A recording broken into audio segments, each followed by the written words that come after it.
Today we're going to be talking about your hidden disability toolkit and do they actually work? So I'm going to be asking Louisa a few questions in this episode because she has quite the toolkit. For those of you who are watching on YouTube, you'll see that I'm wearing a sunflower lanyard. So that's one of the things that we're going to be talking about, but there are loads more. And some of these things are things that Louisa has introduced me to, like the access card, which I didn't know existed until last year. And so hopefully this is a really helpful episode for those of you who perhaps need to expand your hidden disability toolkit to help you in accessing various tourist attractions and when you're traveling and out and about. So, Louisa, first question for you. What is the most helpful item in your disability toolkit and why? So, Amy, I would probably say that it has to be the sunflower lanyard, which you're kindly wearing today. And this brings back to another episode where we spoke about branding as well, because both of ours are actually branded. This one we got from Lego House in Denmark, and my son loves wearing it because of the fact it's from Lego House. The beauty of the sunflower lanyard is it signifies hidden disabilities, and this has been amazing for going to airports because they instantly recognize it.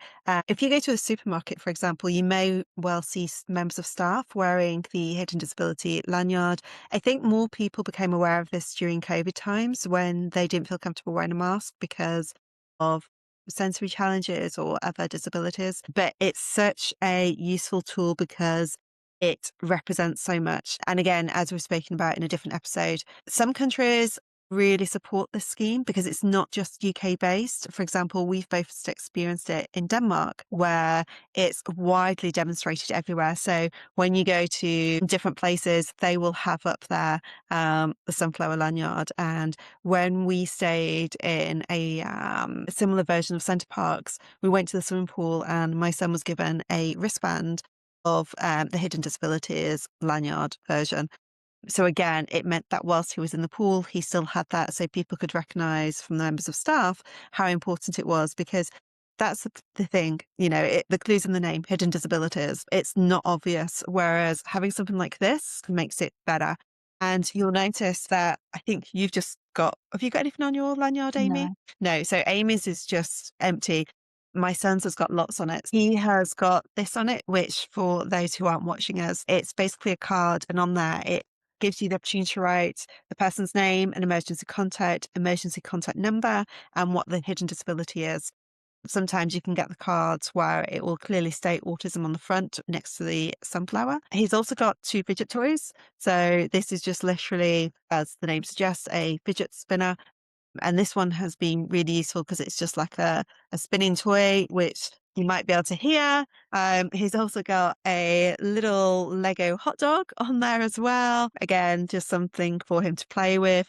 But in addition to that, he has got and the name has just gone from me. What's the A key radar called? key. Radar key. That's the one. Do you want to explain what the radar key is? Yeah, so a radar key is the key that will get you into disabled toilets. And sometimes as well, I've seen them recently on like some changing room toilets as well. So potentially those being more accessible changing rooms. So for children who are bigger, more older, like children who need their extra kind of support in a changing space, then you have those more accessible changing spaces. So a radar key is what gets you into one of those. Anybody can get themselves a radar key, but if you need it, you're somebody who will get it, like you're somebody who will have one on you.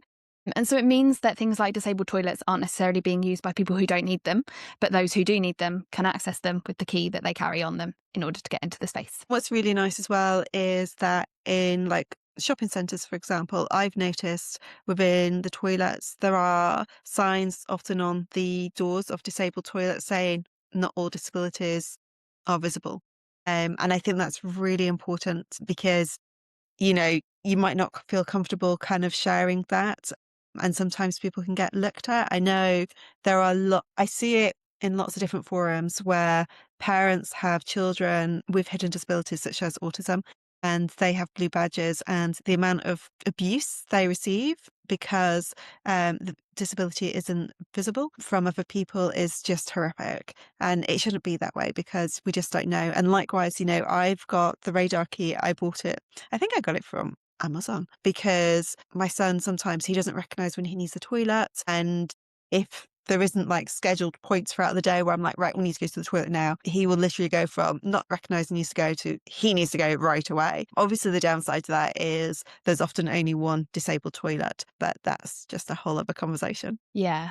But it's really helpful to have for like accessing that toilet when you need it. The other thing as well that's really useful is having this lanyard means that obviously we've got all those clipped to it, but I will also clip my son's Yoto to this. So for anyone that doesn't know what a Yoto is, it's basically like a modern day Walkman. So forget the days of walking around with a cassette player or CD player. This is where you literally put cards in. Now, the reason that this is really beneficial for my son is he can listen to anything and everything from podcasts, episodes to music through to audiobooks and stuff. And because it's got his headphones on and it's just a simple player, it means he can block out the noise of everything else, but it also keeps his brain entertained, and we'll often clip it the little Yoto to that. So it's all around his neck. So we're not having to worry about him having lost it and dropped it on the floor or something like that. So Yeah. Yeah, no, absolutely. And that's what's really handy about the fact that it is a lanyard. It's not just like a necklace. It's got like another purpose that you can clip things to. So what you were saying about some places like airports and things, especially in Denmark, they're really on it with recognizing the sunflower lanyard. I've been in a shopping centre before and they've used all of their big advertising screens for several weeks one year, and they just filled it with we recognize the sunflower lanyard, and then the next few slides were educating other people on what the sunflower lanyard was, what hidden disabilities are, why it's not always visible and you can't always see it. And I thought that was really great because not only were they recognizing it for people, they were also then educating everybody else in the shopping centre. So that's really cool. And similar to the radar key, you can get a lanyard, a sunflower lanyard yourself. You can buy those.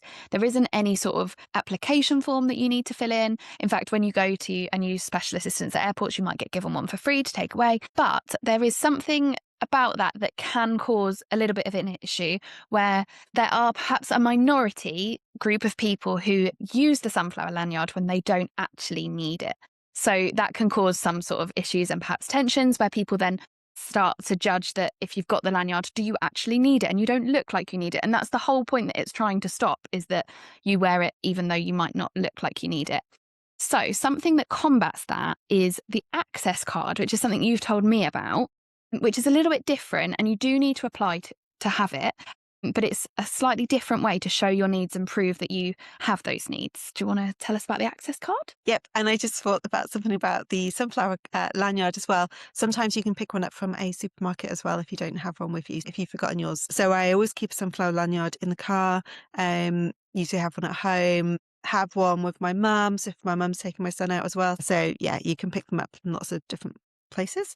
So the access card, it is this card, which I'm holding up, and it has on there the person's name and also their number and when it expires. So I applied for this for my son, I think at the end of 2024, maybe, or early 2024. It's about 2 years or so you get for the card. And on there are lots of different boxes to show what levels of support that person needs. And it's not easy to get this access card. You have to meet a criteria as you suggest. And then on there, it depends on what kind of evidence you provide as to what you get with the access card. So for my son's, it says that you've got 3 people showing, which means that he's no good at queuing. It's got a +1, which means that he needs a carer. Now, you could argue he's a child. Of course he needs a carer with him. But actually, almost 9-year-olds, a lot of them might go off and do different things on their own. My son needs me there with him. And it's also got UC on there, meaning toilet, so that if we're somewhere like in a shop, for example, and he was desperate for the toilet, I could show this card and in theory, I haven't tested it out yet, he should be taken to the toilet. There is a Facebook group that supports this as well. And when you apply for the card, once it's granted, you get sent the link to that. But the Facebook group is really useful. So I'm just going to quickly give some ideas of what's shared in there. It's people talking about where they've used it, where it's been recognised. So I've used this access card before when we went to an exhibition at a museum. The queue is really long. Try to queue because I don't believe in just using this as like a magic tool. And they said, we'll need to check because a lot of people have been waiting. They went and checked with the people at the front of the queue. They were happy for us to bypass. So we use that. Because it's got on there that my son needs a carer, it does mean that there have been times when I've got like a free carers ticket for different places, for different attractions, for I'm trying to think, like lots of different places, and it's just completely gone from me to where I have used it. I try not to use it if I don't have to, because my son, yes, he needs additional support, but if I feel he can manage, I do try and balance that between, this is life. Whereas for some people, it's an absolute necessity for them. And, it's for me, it's always about that judgment. I'm not going to use it just because I can. There has got to be a valid reason for using it. Yeah, yeah, absolutely. And that will vary day to day for you. Like one day you might not need it as much, one day you absolutely do. And it, like you say, it'll vary from person to person. Someone might need it absolutely all of the time. So I've pulled up the different symbols that you can get on the access card. You've told us about the 3 that are on your son's, but there are a few other ones. So you've got the standing and queuing one, which can be difficult for people with joint conditions, but also people who are neurodivergent. So there are different kind of ways that that might be difficult for somebody. There's the level access one, so that's more about being wheelchair accessible, or people who are unable to make a few steps. So that might be somebody who uses a walking aid like a walking stick and they're unable to go up and down a few steps. They then need level access. There's a whole nother topic of conversation there about not asking people to walk a mile round to be flat if, in exchange for just a few steps, because sometimes you can't walk that far. Then there's distance. So on that topic, there's distance. And even though the symbol for distance says less than 50 metres, when you read into it, they actually don't define the distance amount. So don't kind of discount yourself for that. If you struggle with distances and you're fine with 50 metres, but a bit longer, and then you struggle, still consider that as something that you could apply for having on your card. The toilet symbol, so WC for urgent toilet needs. And again, that could be like you were saying about not recognizing that you need the toilet until you're desperate to go. Or if you have like an overactive bladder, you could have an essential companion. So that's the +1. And that could be, yeah, like you were saying about being a carer. There are also events like business events, so for adults, who offer carer tickets at a discount. And that's really handy to be able to prove, because I've actually approached ones before where they've kind of said, like, we can offer carers tickets. Can you explain to us, like, what your condition is, why you might need one, etc. And just being able to send a picture of my access card and a link to the access card website kind of negates having to give all of the personal details about my health that I might not want to share with an event organizer if it's not necessary. Sorry, before you go on to that, what's really good is that with some theme parks, so for example, we went to Peppa Pig World last year. And as part of that and requesting like a special ticket, you have to put in your details of your access card, and then it kind of automatically pre-qualifies you. So you don't actually have to have that email exchange. And then when we arrived there, we have to go to a special ticket office. And then my son was given a wristband, which meant that we didn't have to queue in like the main queuing section. We went to we went to the exit, I think, in most parts. But again, we didn't always do it. It just depended on how long the queues were. Because sometimes actually you might think, oh, I just want this because it's going to give me, or if people don't realize that there is such a thing as technically queue jumping, but that queue can sometimes be longer than the regular queue. So I think it's important to point that out as well. Yeah, for sure. It's similar with where we were talking in one of our episodes about airlines and airports. Special assistance isn't necessarily the quicker route, but it is the more accessible route. So yeah, it's not always a queue jump. And if it is, that's not the intention. It's about being accessible and helpful. So another of the symbols is visual information. So if you find accessing visual information barrier, you might need alternate formats in terms of guides and stuff. Then you've got audible information. So you might have difficulty either accessing or processing audible information. So you can kind of see from these descriptions that they're intentionally broad because different people's needs vary in such different ways. And then they've got really handily their miscellaneous one, which could be anything else. So one of the examples they've given is photosensitive epilepsy, but it could be absolutely anything else that is not listed in those other symbols that is something that might need a different sort of access requirement. So yeah, from what I gather, it's a thorough application process, but then it's a really helpful card to have. It really is. And also, when I applied for my son's, I didn't realize with some of it as to what I should be applying for. So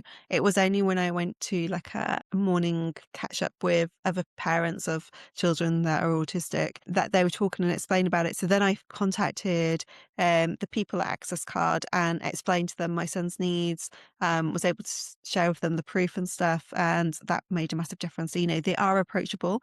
But Yep. don't think that this is a quick and easy gain, because it's not easy to get an access card and you have to have proof to be able to confirm that you need stuff. Yeah. And if you do, then there's like support out there to help you apply and yeah, that kind of thing. So that's something that I'm going to be doing soon, applying for my own. So then perhaps we'll end up with an episode of my application process. Who knows? So just thinking about some more kind of hidden disability toolkit stuff, there's a couple of things that I have in my toolkit which aren't necessarily related directly to my hidden disabilities, but that are really helpful. I'm going to share my two. And then if you've got any as well, you can let us know. But the two that I've got is one that my friend bought me really recently, which is really helpful. And it's a small strap, sort of 20 centimeters long, that clips around. And that is for being able to carry, I mean, officially, I think it's for being able to carry like a rain mac coat type thing that you roll it up, you clip it round, and then you attach it to your bag. But I found it really helpful for carrying an extra layer because I struggle with regulating my heat. I can be really hot and then really cold and then really hot and then really cold. And so I need to just use my layers to help regulate. And so being able to have that without having to tie it around my waist and like have that kind of sensory thing of like having a jumper tied around my waist or having to carry it all the time. I've got one of those things, so I can clip a jumper and have that on my small bag with me all of the time. Because of my joint conditions, I don't tend to carry a very big bag because it hurts my back. So that's been really handy for me to have. I've also known people to carry, I mean, I just tend to take like a blister packet of painkillers with me wherever I go. But I've known people to carry those little kind of capsule tablet things that can clip onto like the base of a lanyard or on your car keys. And you can have like your kind of emergency painkillers in there or whatever it is that you might need your medication for later in the day. And that can be really handy to carry around just so that you're not carrying your whole like pharmacy of medical supplies that you might need. You can condense that down into a little kind of tablet capsule that you can put onto your keys. So those are both two handy things that we've got. Have you got any other things in your toolkit? So ear defenders, keep those in the car. Actually, we have two lots again, just because sometimes things are unpredictable. And I also have what's known as a CEA card, and it's for cinemas. So this is what they need for if you want a carer ticket. Again, you have to have proof that I think you have to prove that you've got an access card to get the cinema card. Or there's something around that. So again, it's not super as straightforward. And funnily enough, we haven't actually been to the cinema since I've got it. But it's good to have it there and to have it as that reference point. In the car, always have this, which is an array of different types of fidget toys, just again to kind of keep my son entertained. And I also have, which I should have brought as well. Sorry, for people that aren't watching, that was a little bag full of fidget toys and key rings that can be played with. In the car, I have like a little briefcase, which I bought from IKEA, and it's got paper in there, pens, felt tips and stuff, just to kind of keep his hands busy and to focus and entertained. But a lot of this sort of stuff, I guess it all depends on the needs of the individual, adult, child alike. It's just being very aware. And, you know, we often have a fan as well, because self-regulation, again, it can be really hard when it comes to temperature control. What's really great as well is that some supermarkets, I think Tesco has it, where they have it so that if you go to the customer service desk, you can borrow a sensory box. And again, in there, I think there's some stuff like ear defenders, fidget toys. I know that we've been to a couple of football games, some of the women's games, and some of the places they also offer like a sensory kit as well. And I know that at the Joey Stadium for Man City women, they have a sensory room, which apparently you can pre-book, but gets booked up in advance quite a lot.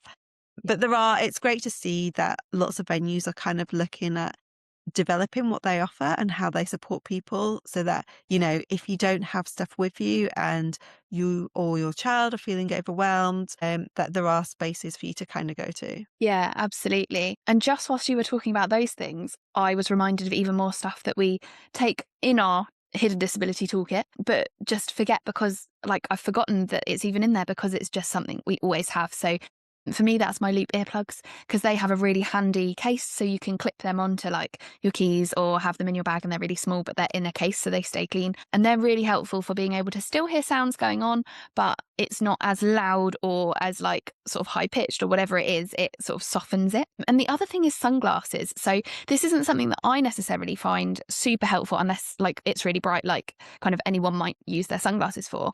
But I do often go out with somebody and travel with somebody who finds bright lights really hard, and it can affect like their kind of whole regulation. And so wearing sunglasses and having those and just being able to like dull the light is really handy. And that could be outside, but that could also be in a supermarket. So like what you were saying, that's what made me think of it, where you could have a kit and you go and get those sensory kits, and that's brilliant. But also having sunglasses to be able to dim those really bright lights is something that's really handy to have in your hidden disability toolkit. Yeah, because actually I wear my sunglasses quite a bit if it's not so much bright. Well, I do when it's like really sunny, but also when it just feels like there's a glare, I'll wear them quite a lot. And funnily enough, in my son's educational healthcare plan, he's just had it written into his that he can wear his sunglasses whenever he needs to wear them as well.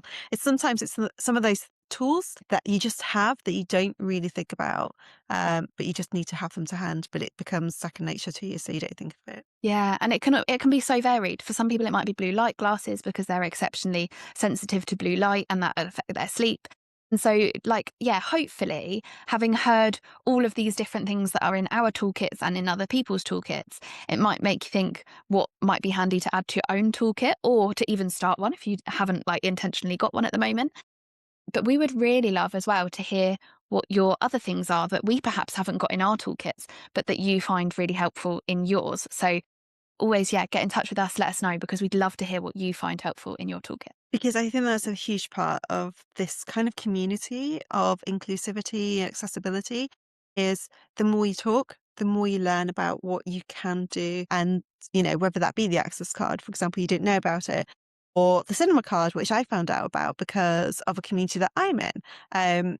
It's important to share the knowledge and to raise awareness as well. So, yeah, lots of things to consider. Sometimes I do think as like we're walking around and my son's got this, it's like, how much more is going to end up on this? It's going to be a 10 weight around his neck soon. But it just makes such a massive difference. And I think it is really good that the Sunflower Lanyard hidden disability scheme is becoming more and more recognised. It's just a pity that it's not recognised in all countries. Yeah, yeah. But it's getting there. We've kind of seen it like rolling out, albeit slowly. So we often end our episodes with, like, if you had a magic wand, what would you do to change this? Or what would you do? You know, I wonder if for this episode, if you could have anything, no matter the size, the weight, whatever it is, if there could be anything that would be really helpful for you to have with you when you're out and about, what would it be? Do you know what? I would say that actually, I think the stuff that we do currently kind of serves a purpose. So the fact that, we'll always take out the sunflower lanyard with the fidget toys on it, the radar key, his Yoto player, and, having the access card if needs be. This on its own, I think this really makes a difference because it just helps him to regulate that makes my life a lot easier. How about you? Yeah. So for me, I have sort of almost conflicting stuff because like I need a seat quite often. I find it really hard to stand for periods of time, but also carrying one of those seats, they're great. You can get those seats that collapse down into like a circle, but they're not light. Yeah, And they're so really heavy. carrying one of those for the day is really painful for me. So it's sort of is one of those things that I've just never bothered having because if I've got to carry it round, I'm more likely to need it because it's caused me pain. So I think for me, my like magic thing would be if I could condense down a seat that I could use anywhere and it be like 10 grams light, really tiny in my bag, and then I can like magic wand it to be massive and a seat size so that I can use it as a seat, then that would be like my dream kind of magic thing to have in my toolkit. So what we're saying is anyone's listening and they want to like create this, put it into development, take it onto Dragon's Den, Amy will be the number one buyer. I will invest. Brilliant. I feel like we've covered a lot. And like Amy's already said, we'd love to hear what's in your hidden disability toolkit, what works for you, what doesn't work for you, what your experiences have been with the access card or the sunflower lanyard. And yeah, if you've had any experiences that you thought, wow, this has been brilliant because we've been somewhere. And it could just be to the supermarket. It doesn't have to be an attraction, an airline, an airport. It could be anywhere. This stuff still matters because, let's be honest, your disability doesn't go away just depending on where you go to. Yeah, for sure. It can be daily or it can be on a trip. It affects every day and every time. Well, thank you so much for today, and we will see you back again for another episode. Thanks so much for listening. I'm Amy Walters, brand and design expert. Our aim is to make tourism work for everyone, powered by lived experience and expertise. And I'm Louisa van Vessem, a consultant, mentor and facilitator. And together we help tourism businesses build inclusive strategy and design that actually works. You can find us online at Inclusive Tourism on Instagram and LinkedIn, and check out the show notes to connect with us. See you soon.